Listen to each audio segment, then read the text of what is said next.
What about when life gives you lemons, the adage goes, but instead of lemonade, Pops made lemon pie. When I feel sorry for myself, it helps to bake a lemon pie for someone who needs it more than I do. He confided in me over lunch when I was home from college. That morning, he had taken a pie to a neighbor, a young mother whose husband had just died. Pops always asked me for a lunch date when I was in town, and we talked about many things, including stories of his life with my grandmother. My grandfather was crazy about my grandmother. Mom said they used to dance in the living room, and they laughed at each other's quirky jokes.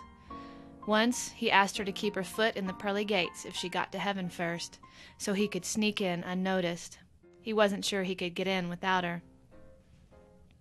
My grandmother had Alzheimer's for many years, her young mind no longer with us. Pops cared for her at home until it became too difficult, and then finally he took her to the nursing home. He visited every day. Once when I was home, I went by to see her, dreading the smell of the nursing home. I stopped in the long hall when I heard their familiar laughter and watched.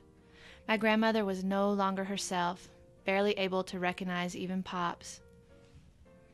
On the afternoon of my visit, he had taken her to get her hair done, just like he did every Wednesday, even though she no longer knew the difference. From down the hall, I watched him, dapper in his sport coat, lean over her in her wheelchair and kiss her forehead. Pulling the hand-knitted family afghan gently up on her lap, he leaned in close and said, "Mama, you're as pretty as I've ever seen you." She laughed as if at some forgotten joke, and he joined in. Pops was 84 when Grandmama died.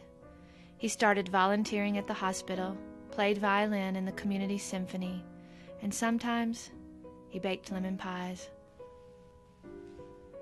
Recently, I found the index card in a box of old letters with my grandfather's spidery scrawl, a recipe for my grandmother's lemon pie. "You should try this," he wrote.